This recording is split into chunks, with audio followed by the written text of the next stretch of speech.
Well, thank you all for waiting patiently and not leaving the room while we are fixing the issues. My name is Venla Voutilainen. I'm a senior officer for impact investments at the Ministry for Foreign Affairs of Finland. And I'm very happy to be moderating this very interesting panel discussion and the presentations. First, we have Silvia Marchesi, who is presenting her paper Firm-Level Evidence on the Effects of European Aid Projects.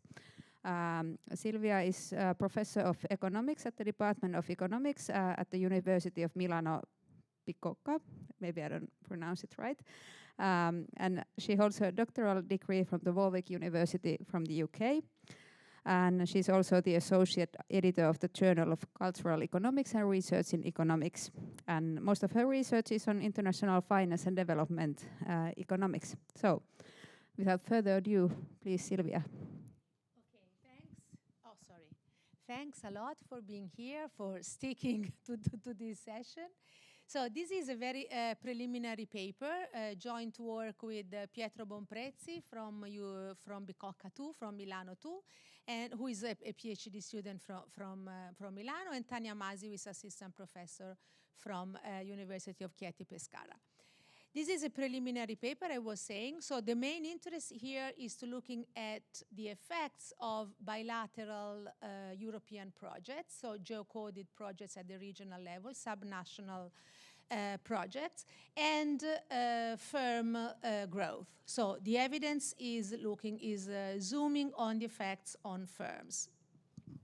So okay, so we basically, the novelty of this paper is to update the debate on aid effectiveness on foreign aid through the use of microdata, both on the donor, as I was saying, and recipient side.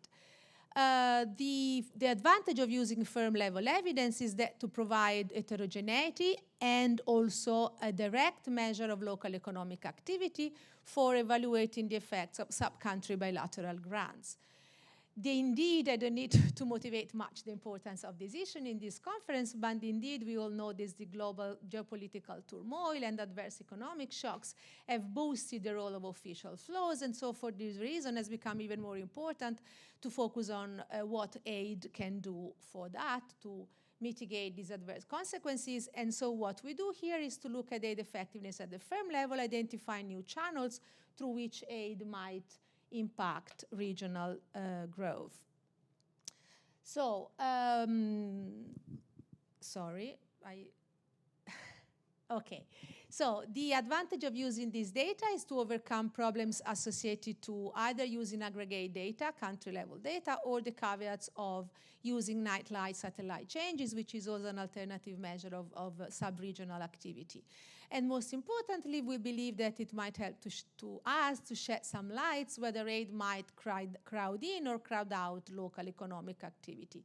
In principle, aid might influence firm performance both through a demand and supply side. Demand side, because increased demand is ultimately met by firm production, but is indeed more difficult to disentangle in this setup. So we will focus on the supply side, and we focus more specifically on the main constraints on firm growth, namely the financing constraint, the lack of infrastructure, and the institutional environment. As in a recent paper by Chauvet and Erard, our baseline identification strategy will exploit the differential effects of changes in donor tax revenues on aid allocation. Okay, so not much time for the literature. As I said, the paper we relate most is a recent paper by Chauvet and Erard, and also a recent paper of ours in which we consider the effect of the firm level of Chinese projects. And if I have time, I can do some comparison on that. So the contribution of this paper is basically to consider newly geocoded projects on European bilateral aid that were not available before. So we did the geocoding process ourselves. So some detail on the data. The data comes from the OECD Creditor Reporting System, CRS. They are project-level data. We focus on European bilateral aid, so 18 main European donors from 1980 to 2017. Can you click on top donors, please? Okay, so this graph here is going to show you a rank of donors by projects. So you see that Germany, Italy, and Spain are those that provides, I hope you can see, but maybe not, are those who provides the vast majority, they have the highest share of projects with respect to the overall number of projects, and then the other are pretty much equally distributed. Can you go back, please? Right. So, so this is for the data on aid. For the data on firms, we use the data, the World Bank Enterprise Survey, and also this was in geocoded. So we geocoded the information on firms, where the region where firms are located. And in the end, we have information of about 100,000 firms for 2003 and 2017. What we did, we matched eventually each firm with European projects at the regional level. The projects need to be implemented in the same admin 1 region 2 years before the interview. Why? Because of course it takes some time before aid may produce some effects. Moreover, about 10% of the firms were successfully recontacted, allowing us to obtain an unbalanced panel, so to control for firm fixed effects, though at the cost of losing about 90% of the observation. Can you please click on temporal?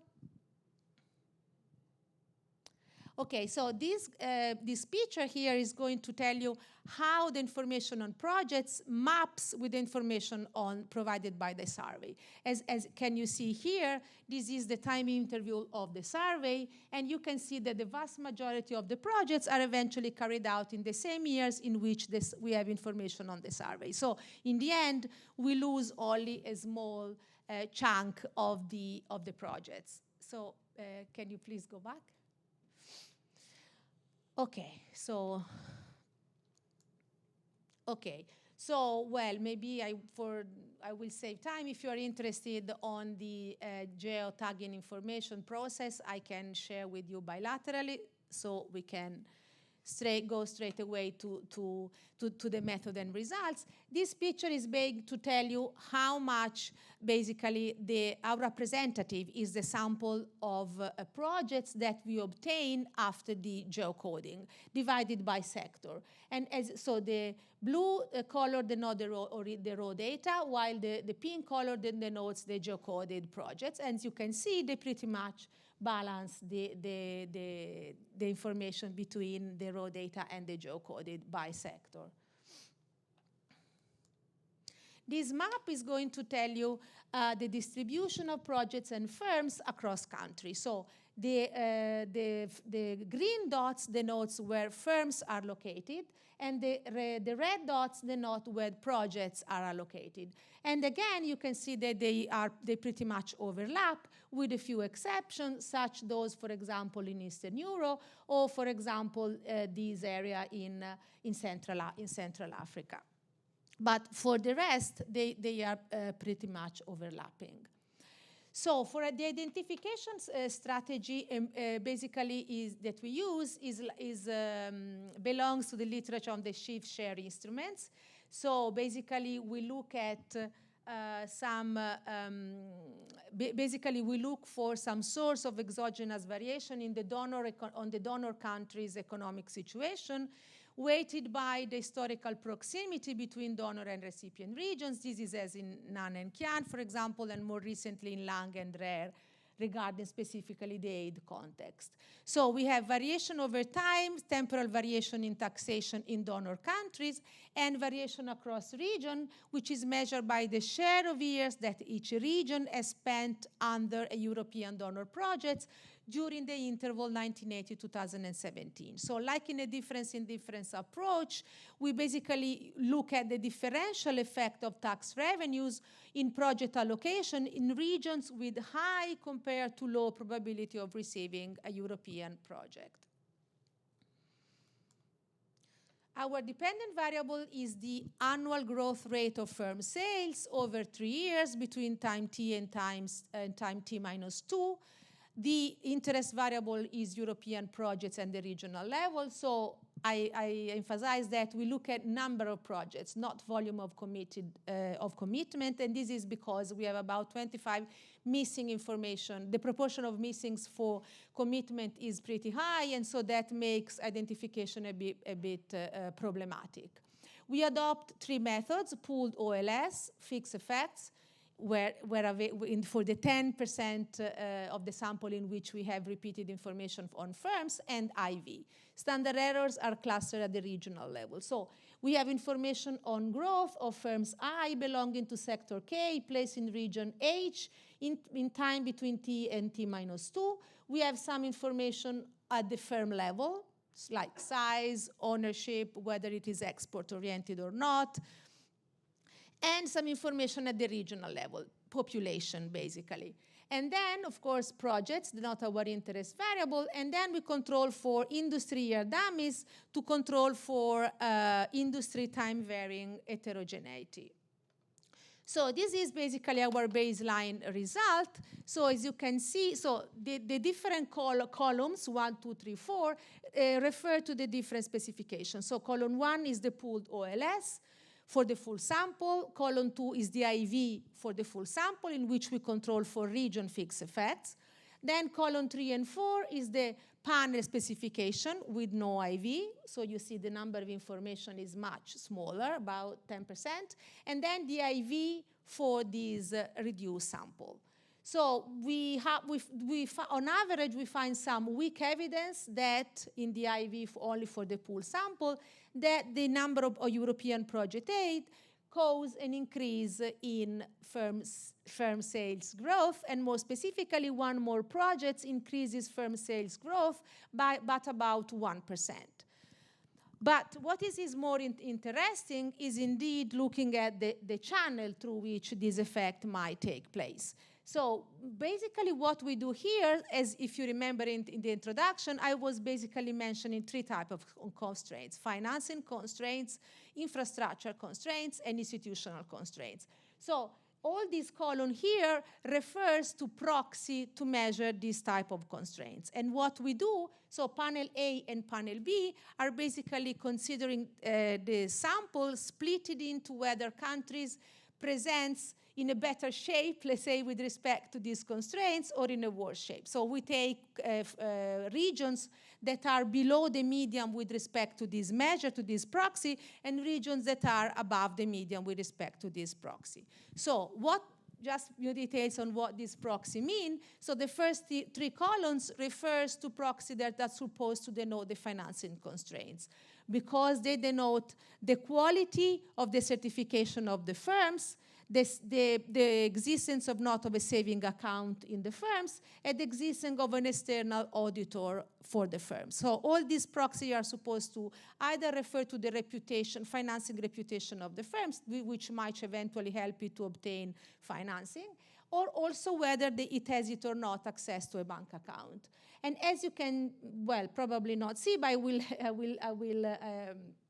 will tell you, basically the effects of aid is significant only for firms that presents value of this indicator below the median, so that are to some extent constrained with respect to this proxy, to this measure of financing constraint. Looking at infrastructure, we have information on whether the firms report some problems related to the electricity infrastructure or transport infrastructure. And in this case, we do see that firms that report these difficulties associated with the electricity infrastructure do benefit from these projects. Not so much for transport, but, well, I didn't have time to show that, but projects are not dedicated to the infrastructure are in a very limited amount, as opposed to China, for example.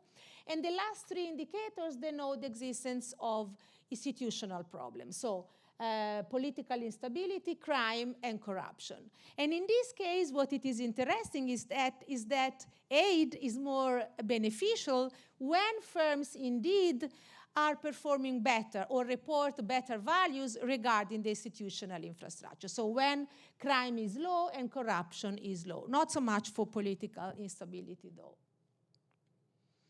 Okay, indeed, robustness is not something we want to talk about. Just can you please show, click on single?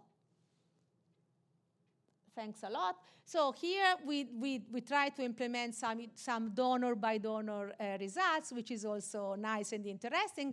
Unfortunately, basically we find some significant results only in the case of donors who have the highest share of projects, so namely Germany and Italy. And in this case, we do see that the effect is positive for Germany in the pooled specification, and for Italy in both the IV in the pool sample and the IV in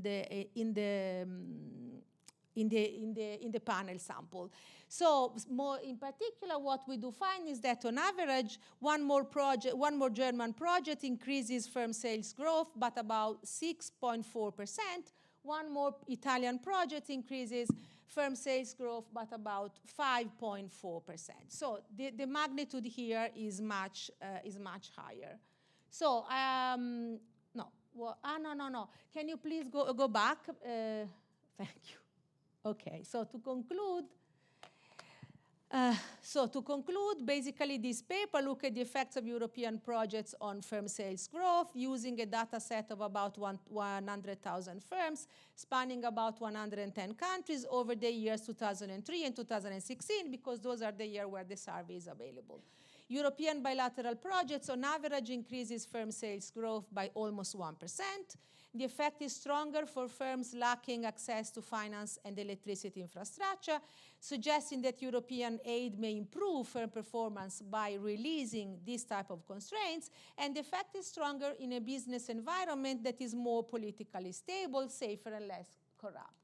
Just to mention a further extension, what we are actually doing, we are expanding the geocoding tool, the almost 4 million projects from all OECD donor from 73 to 2017, because as our ultimate target goal would be to utilize a donor-recipient dyadic setup using firm ownership data in order to evaluate the effect, to evaluate first the existence of economic ties linking aid to recipient region, and then to evaluate whether these economic ties measured at the firm level might ultimately affect aid effectiveness. Thank you.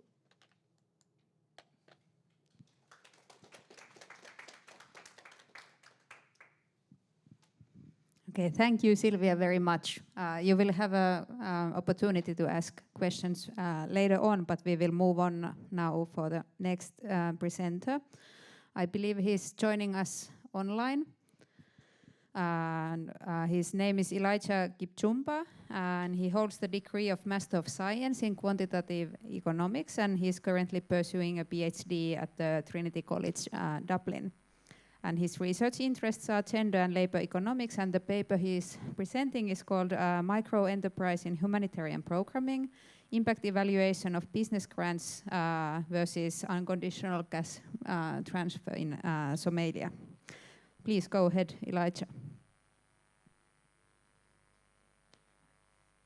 Thank you, first for the introduction. As I said on my screen, my name's Elijah Kipchumba. I'm a PhD student at Trinity College, Dublin. And I'm going to present some work related to micro enterprises in Somalia that we did sometime back in 2017. My co-authors are Aris Abdullahi and Mohammed Ali, who were working with me at Save the Children, as well as Munshi Suleiman, who is at BRAC Institute of Global Governance. So onto the motivation of this paper, we speak to some stylized facts about humanitarian settings. And we know that today's humanitarian crisis tends to be protracted, lasting longer. And that means that the humanitarian responses needed tend to be stretched over a long time. And these funds that are provided to fund humanitarian response, there is always an underlying need to build on resilience for these communities so that they reduce the need for humanitarian response in future. And in humanitarian settings, micro enterprises tend to be the backbone that these communities rely on.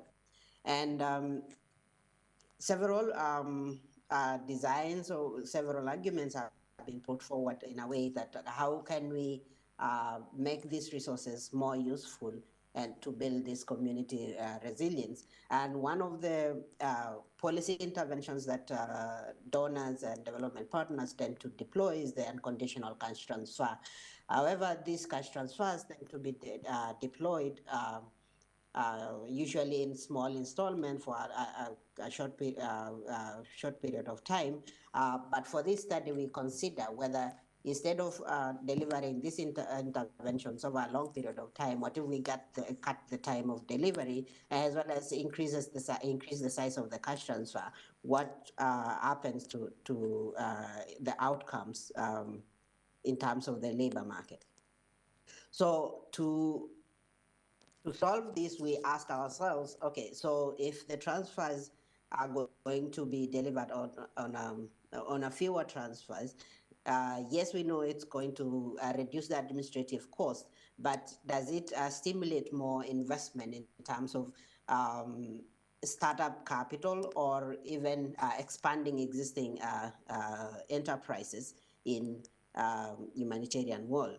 And again, we also expect that transfers, the larger the size of the transfers, we would expect bigger sizes, bigger effect sizes. But examining the cost benefit, we would likely expect the cost benefit to kind of behave in a quasi-concave way, whereby there is a threshold beyond which the cost benefit begins to decline. And so most of the literature that we've looked at tend to come to the conclusion that the effects of cash transfers tend to decay over time, but we don't know if this is the case as well in a humanitarian setting. So we look at humanitarian setting for a long, okay, we can call it long time, but it's within a period of 3 years after the transfers, what happens? Do they also decay?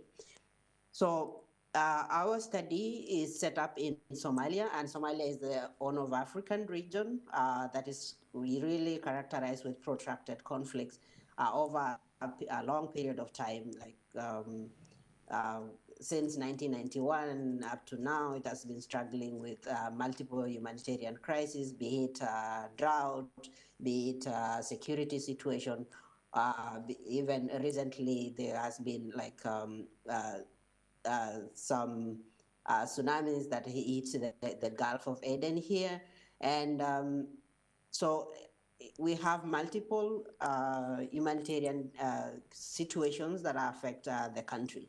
So this is the map of Somalia. And at the time of the study, the whole country was at the brink of famine. And you can look at it in terms of the coloring of the map, where the darker shades shows the food security situation. So at the start of 2017, there were pockets of the country that were really closer to experiencing a famine situation. So we study two regions of Somalia that were close to experiencing a crisis, that is an Iran, the region of Iran, and closer towards the capital. And you know, in humanitarian setting, whenever there is a disaster like a drought or famine that occur, the response of families and people in those countries is to move away from those regions that are experiencing drought to regions whereby there might be more food security or more job opportunities, and then they can survive. So the response usually is, for example, in the Bay region, that is kind of more red. the people would move down south to either this capital, which is here in the Banadi region, or towards the Iran region. That is our second setting of the study. So on the right-hand side is where I just pinpoint the exact location of our study, which is in Iran, as well as the capital here in Mogadishu. Sorry. So we look at, to implement this study, we look at a randomized control trial implemented on two regions, that is Mogadishu and Iran, covering around 800 households.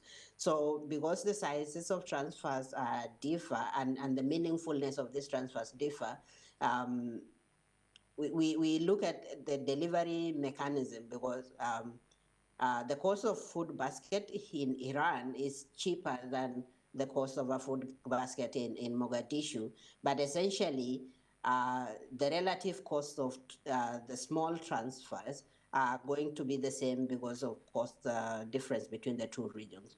So within each region, we randomize the selected beneficiary households to 4 cash transfer sizes. That is a small cash transfer, that is the typical size of a cash transfer in that region.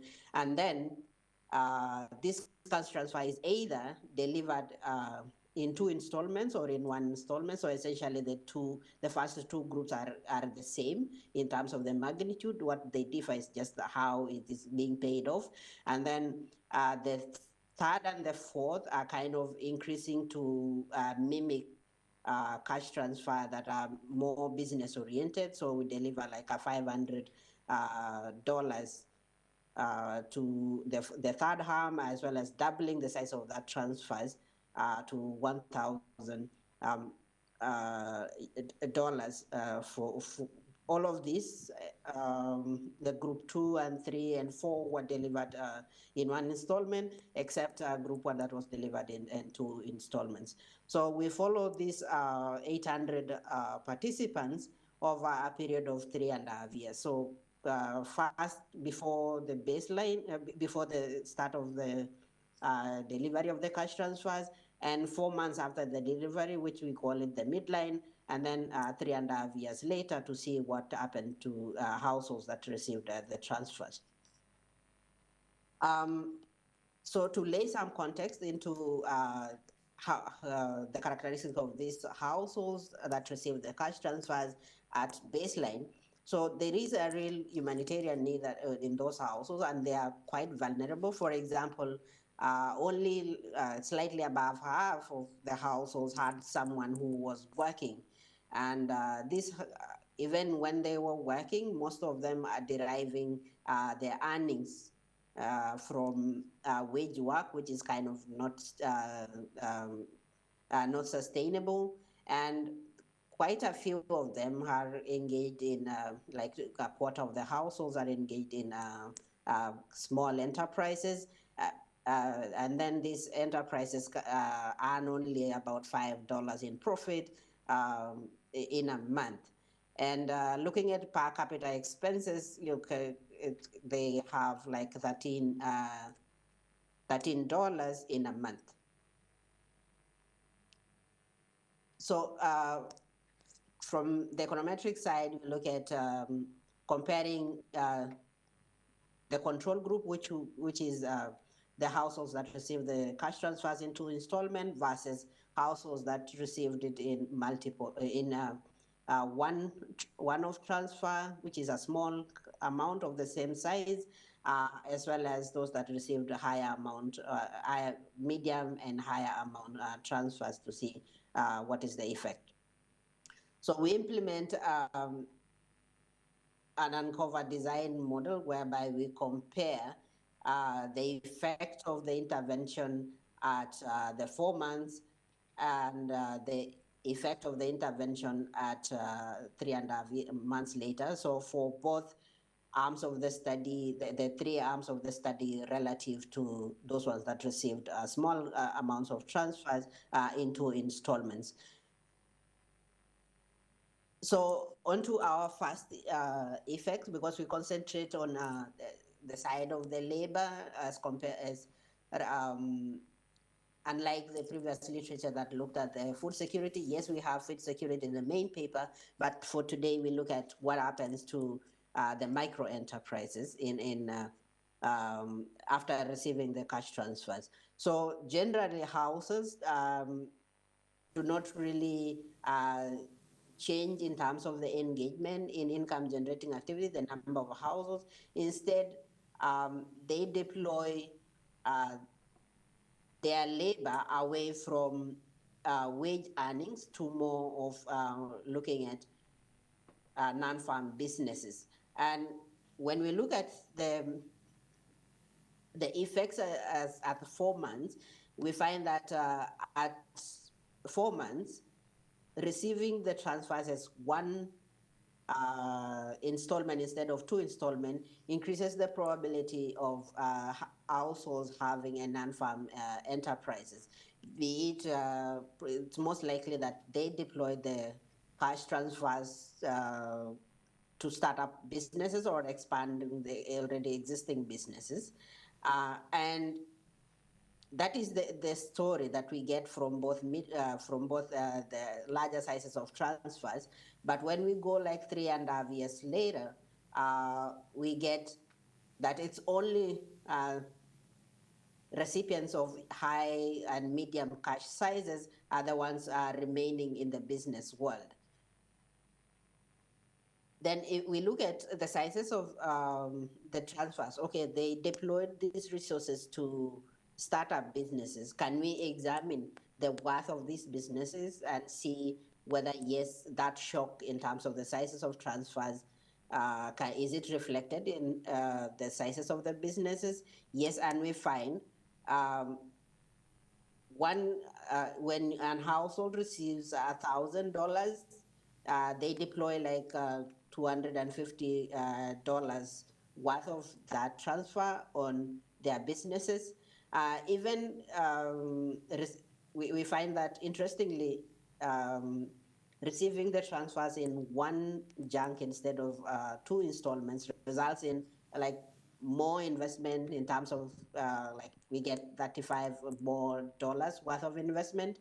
But again, the same story appears like what happens to these transfers in after 3.5 years. We get that those receiving high and medium transfers tend to perform well even 3.5 years later after the transfers. If we look at both in terms of the value of their businesses as well as the returns in terms of business profit. So the large transfers and the medium transfers are still making profit 3.5 years later, making more profit. But what is interesting is that we get that the profit or the income that these households derive from large transfers as well as medium size of a transfer, they tend to converge over time. So in essence, we interpret this to mean that, okay, giving double the amount of transfers might not necessarily mean that you are doubling the profit that the households are going to generate, probably because maybe they have maxed it out and therefore no more additional profit that can be derived from an additional investment. So probably when you look at the cost benefit and analysis, probably the transfers that are medium size are more cost beneficial compared to high cash transfer sizes. So to summarize the presentation, yes, we ran a randomized experiment in Somalia, and we compare delivering cash transfers in one installment versus delivering the same in 2 installments. And we find that when you deliver the unconditional cash transfer in 1 installment compared to 2 installments, you get more likelihood of business ownership in the short term. But these effects tend to fade away when you look at the long term. The effects only persist among the recipients of larger cash transfers.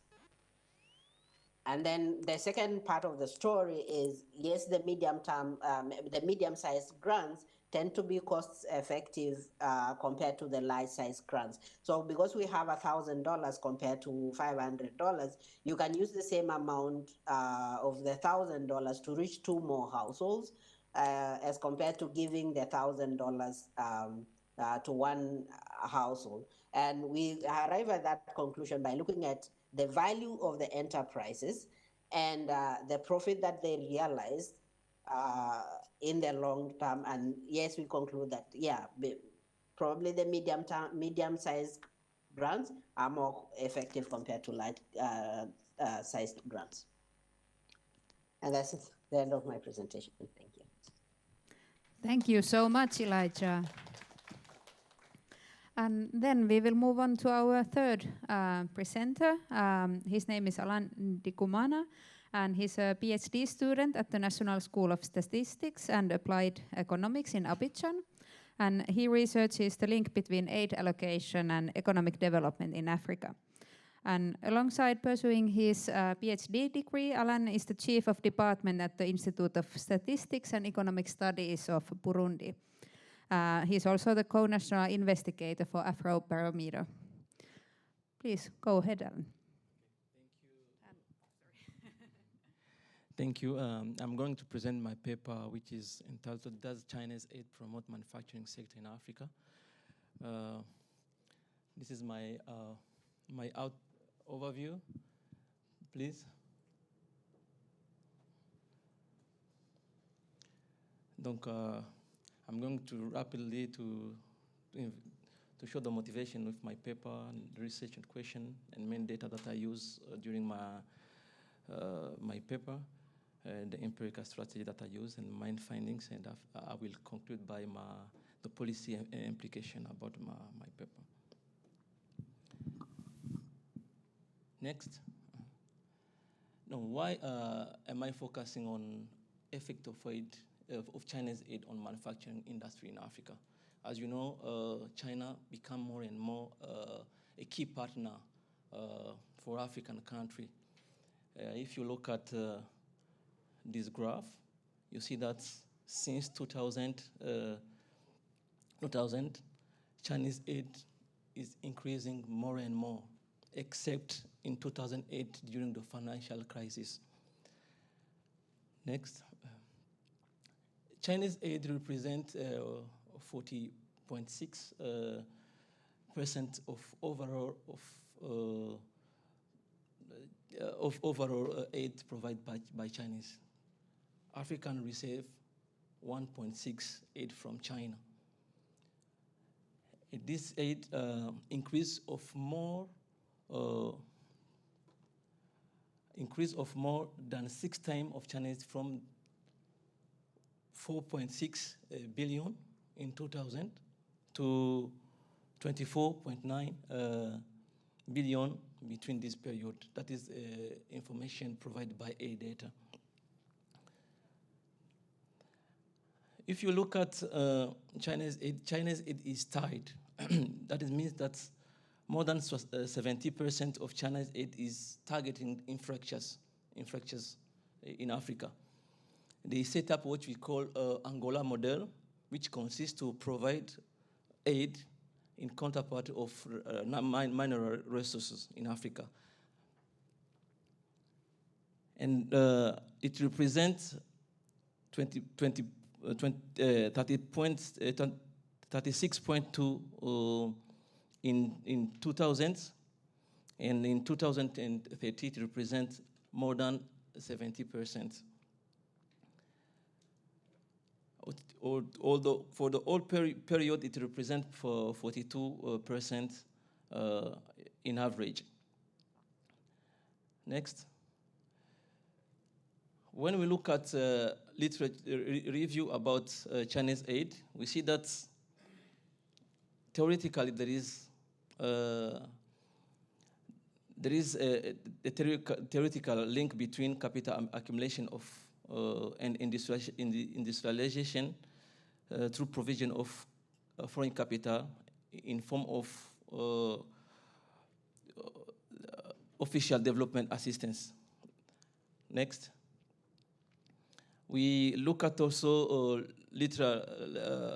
theoretical review about indigenous growth theory, which showed the link between aid and the industrial development in general. Here we have a theoretical framework which has been developed by McCormick in 2008. In this theoretical framework, they try to illustrate the link between Chinese aid and the development of industrial development in Africa. That is a theoretical framework that I would like to, that I implement in using aid data. There is, on empirical studies, we see that some studies which show the link between Chinese aid and the growth in Africa, but the result is mixed. Some of them show that there is not any effect of Chinese aid. Others say that there is a positive effect of aid on growth, but this vary with according to the different category of aid.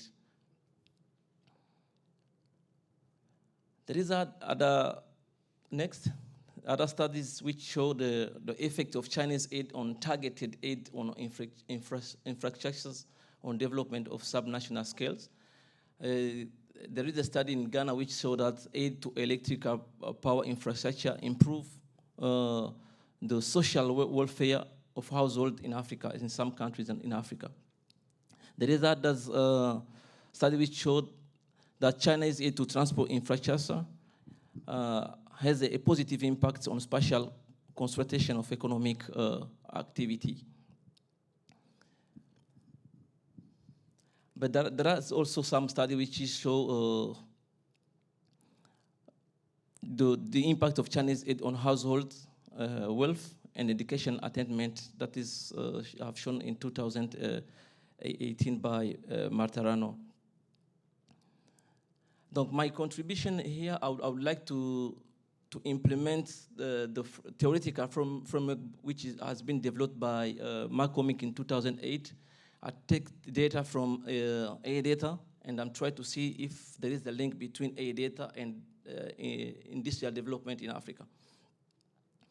The second contribution of my studies, I bring new evidence on how Chinese aid under this model, which is called Angola model, which show that the Chinese aid is tied because Chinese oblige African country to buy raw material from China directly, which cannot allow African to be developed in that case. Donc my critical question become in that case, does China's aid promote in manufacturing industry in Africa? Is what I'm trying to respond to that question. The data that I use, I have mentioned that before. I use A data, which is a new database, which combine, which try to provide new data from China. As you know, China doesn't provide their data about aid, but A data try to bring those new data, which show the data from the aid from China. Donc I use also data from UNIDO for my variable interest, manufacturing value added, which is a ratio of manufacturing value added to GDP. I have other variable control, which can have an impact, which can be determined for manufacturing as well as country specific factor, because we can have specific country which can have an impact on manufacturing value add. Donc, This is my stylized fact. As you see here on this graphic, on this figure, when the Chinese aid increase, you see that the manufacturing value added decrease. And when I'm trying to isolate some country like Algeria and the two countries here, but I'm still, the figure is still the same. Next. My empirical strategy, I'm trying to see if foreign aid, which is targeted in infrastructures by Chinese, if that can have any impact on manufacturing growth. Donc, I have two equations. The first one, examine the direct effect of total Chinese aid on manufacturing. My dependent variable is the ratio of manufacturing value added to GDP. That is the total aid from China. And this one is other variable control that can have impact on value, manufacturing value added. Next. The second model focuses on the impact of Chinese, specifically with specific aid targeted to infrastructures. That is the aid which is allocated directly to infrastructure in and I'm trying to see if there is any impact on value added, manufacturing value added. Next. But we have endogeneity issues. There is some paper which shows that aid from China, if there is overproduction of some raw material in China, like steel, timber, or cement, you see that next year, the aid from China increase. To address this concern, we apply a two-stage least square, which has been developed by Drell and Allen in 2021, and Nunn and Kahn in 2014. Our instrument variable is the interaction that exploit time variation in China production of steel and cross-country variation probability of country to receive Chinese aid. Next. That is my main findings. First of all, I have an OLS here, and I saw that Chinese aid have a negative impact on manufacturing value added. And when I'm trying to check the endogeneity issues, when I introduced my IV instrument variable, I saw that I keep the result still the same, remain the same. I have the negative sign. It means that the Chinese aid still have a negative impact on manufacturing industry in Africa. When I'm trying to control with other variable, the result is still the same, and the magnitude is still the same also. Next.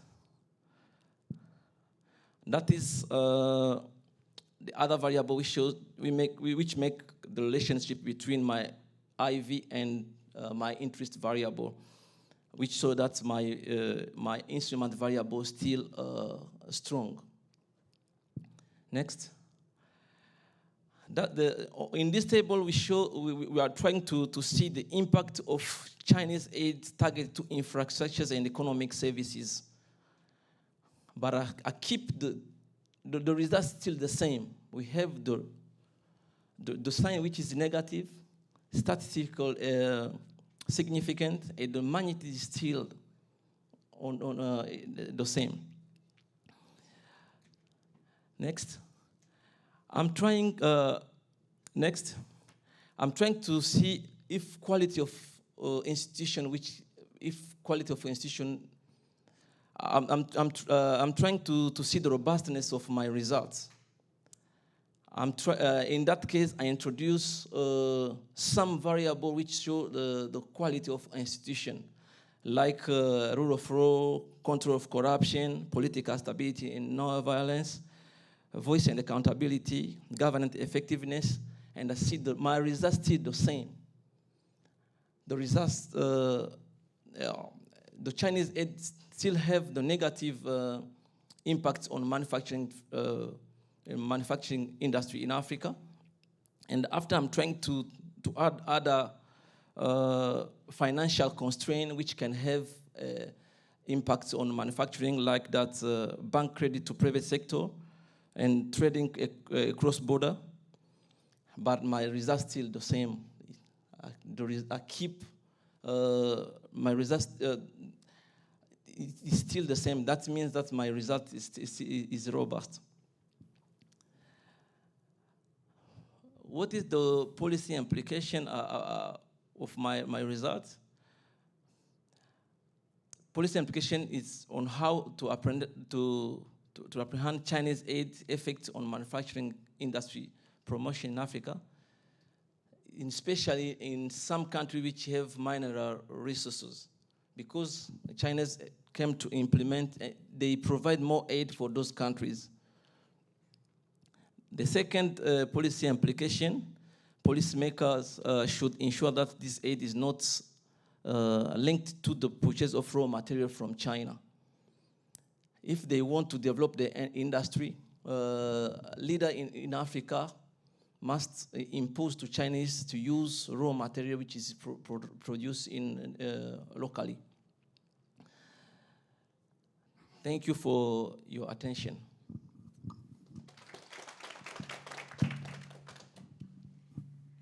Thank you very much, Alan. And maybe you can stay here. We will have some questions and answers for you, and if Sylvia will join us as well.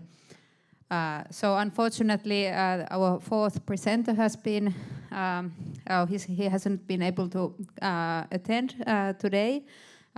He would have been Leonard Kruff, and he would have presented a study on water use associations and aid effectiveness. I had a peek at the paper and keep an eye out for it. It was very interesting. But if we can take a little bit from your lunchtime and have time for a couple of questions from the audience. I'm not sure if we still have Elijah online. Okay, so for all presenters, you can present questions. So maybe we will start with you, and then in the back, you will get a microphone there.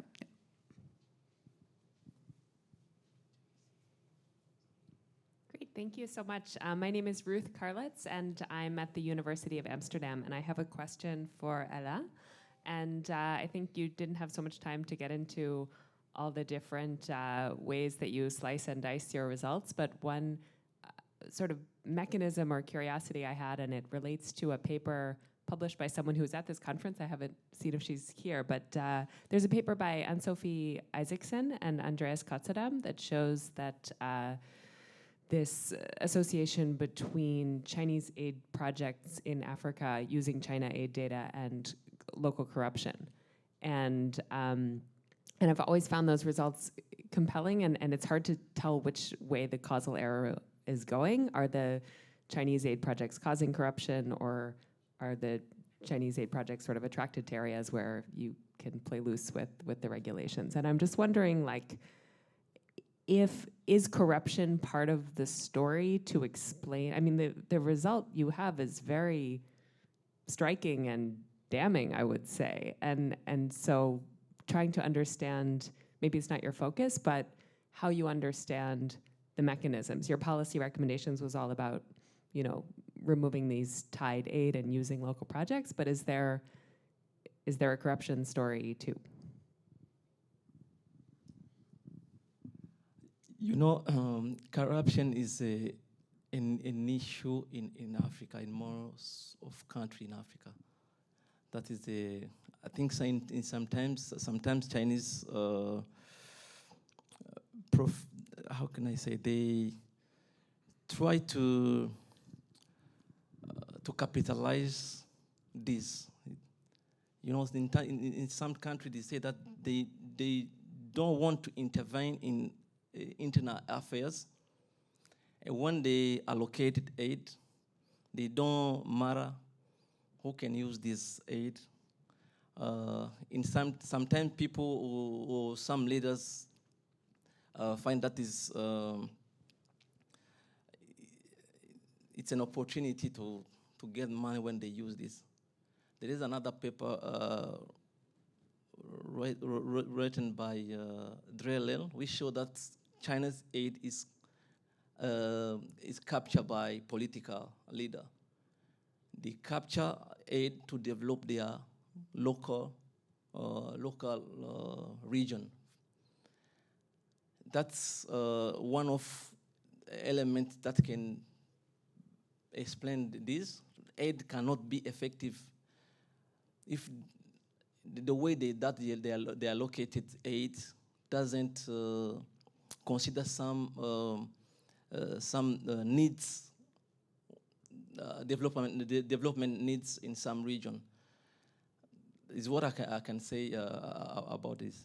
Yeah.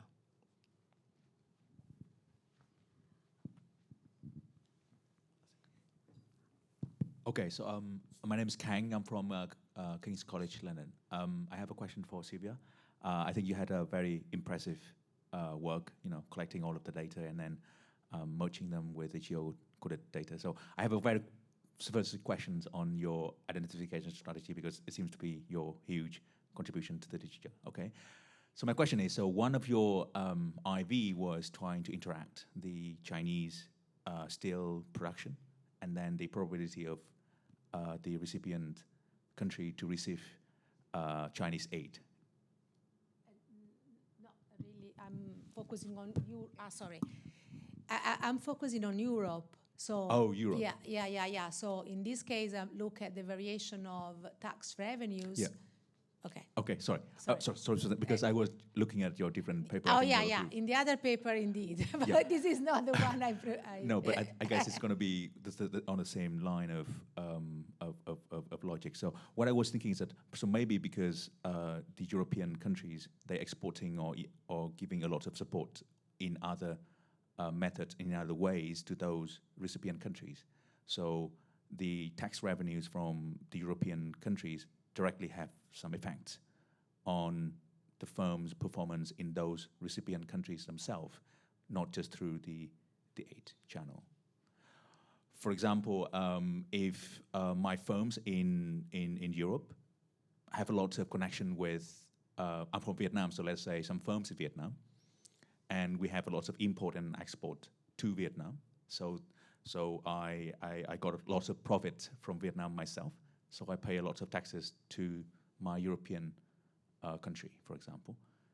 And that is going to be the direct channel that tax revenues from a European country would affect the performance of a firm in the recipient country. Is that something you can address? Sorry, and you think that because the key point here is that the variation in tax revenues shouldn't affect differentially regions with a high probability versus low probability. But what you say is that if I have a lot of projects... Yeah, let's say if I have a lot, let's say I really favor the north of Vietnam, where I'm from. So I put a lot of aid to the north of Vietnam. The reason why I'm favoring the north of Vietnam is because I have a lot of business going on in the north of Vietnam. That's why I'm tailoring, I'm targeting my aid over there. So the profits, I get a lot of profits from the north of Vietnam. I pay a lot of taxes to my country, and then in turn, they give back the aid. Is it something that you... No, this is a very good point. I think that this could be more of a caveat looking at the single donor by donor regression in that case. On average, I don't know, because the share of probability is really measuring the share of years that each region has spent under European projects. Europe means one of the 18th donor that we consider. So, but indeed, in a donor by donor identification, this is, I think this is important. Also, we should, okay, this part now is not very much developed also because we find some significant results only for a couple of donors basically. But in the future, we do want to obtain better data to overcome the missing issue, and so to focus more on this part. And so now, this is something we definitely need to check. Thanks. Thank you. Maybe just from a practical point of view, what I have seen in my work is that firms and also NGOs and aid projects, they are not always selected based on the best evidence or so on. It can also be human relations. So you can see like a lot of NGO projects going on near tourist sites. Maybe just because someone visited there and then they got a connection, and the same happens with the companies as well. But yeah, you had a question. Thank you. My question was also for Elaine. I'm Veda Vaidyanathan. I'm from Princeton, but I'm also affiliated to the Institute of Chinese Studies in New Delhi, and we do a lot of China-Africa work. So I'm a qualitative researcher, but one of the studies that we had done was looking at Chinese investments in infrastructure in Tanzania and Kenya, and our findings are very much in line with what you presented today. But during my interviews with Chinese contractors in Nairobi, for instance, and also in Dar es Salaam, one of the questions we asked them was, what percentage of raw materials that you bring into these countries are from China, and what percentage are sourced locally? And then when they told us X percentage was local, we asked them why don't, or X percentage was from China, why not get them locally? And the answer that we often got was it was not available locally, right? The local standards did not match the Chinese standards of these infrastructure projects. And then when we went to interview the suppliers, which in Mombasa, for instance, there were several Indian origin Kenyan suppliers and also Tanzanian suppliers, they flat out said that that's not true, right? Because if they told us the standards that they needed us to produce it, we could, right? We could get in the things, but that was just an excuse. We, of course, then asked the officials this question, and it was a sort of wishy-washy sort of an answer. So my question to you is, what is the role of the African agency? Because you provide policy recommendations, right? So in your understanding and in your study, what can the African policymaker do to sort of make sure that both of these actors are on the same page? Right? Because there seems to be excuses made on both sides, but how do these governments sort of enforce these rules? And because I guess that would mean not just them giving demands to the Chinese side, but it would also be their role in promoting their local manufacturing industries. And I also just want to say, and it's not because of a lack of vision, right? Because the pharmaceutical industry, for instance, when we studied, there is a pharmaceutical manufacturing plan for Africa, and similarly for sectoral plans are existing. So it is clearly not a problem of lack of vision. Where is the gap between vision and enforcement, and what is the role of the African agency? Okay, thank you for your question. I think African leaders or political leaders must put in there, when they think these different contracts, they have to oblige Chinese that for how many percentage of raw material that must be used and produced locally. I think that is the one important point that they have to focus on when they negotiate this kind of contract. Because there are some countries where you can find good raw materials, for example, South Africa, Nigeria, but the problem is still the same. That's the big issue.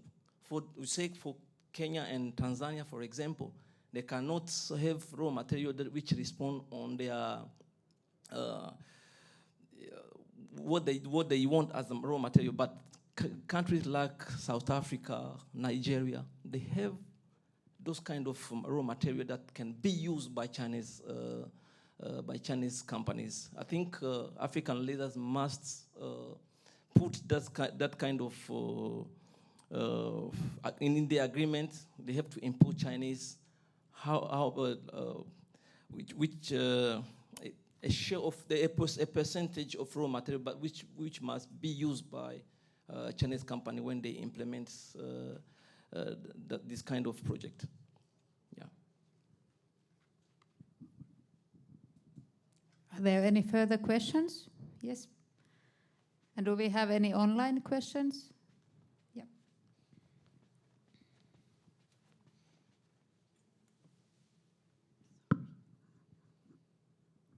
Okay, thank you. This is Mamadou Ba from the African Development Bank. Just one question or maybe one clarification from Alain in the econometric side. Because you use the instrumental value, if I understand well, in this case because of indigeneity in your model. Maybe maybe I didn't get it well. Where does the endogeneity come from in your model? Which variable was endogen and how you treat it? And what instrumental value did you use? I heard about interaction variable, if I get it well, but it seemed that you used the instrumental variable in the model, or how did you do it in the model? Because in my understanding, an instrumental value, a variable doesn't, it's have an effect on the in the independent variable, but it doesn't affect the dependent variable directly, you know. So maybe some clarification on that may help also. Thank you. And I have an other question for the other presenter. Thank you for your good job. The source of the indigeneity is there is an inobservable variable.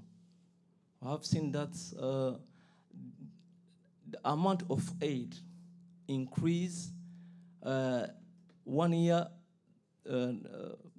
If we observe over production of Chinese raw material like steel, the next year the amount which provided by Chinese to different countries in Africa increase. There is an observable variable. That's why that is the source of our endogeneity in that case. That's why we use our IV, which is constructed like this. We look at the production of Chinese aid 1 year before, and we see the amount of aid the next year. And what we did is the interaction. We see the probability of a country to receive aid next year, and we interact this with the overproduction of Chinese production, especially for steel. That is the way that we construct our IV. That IV has been used by Drell in 2021.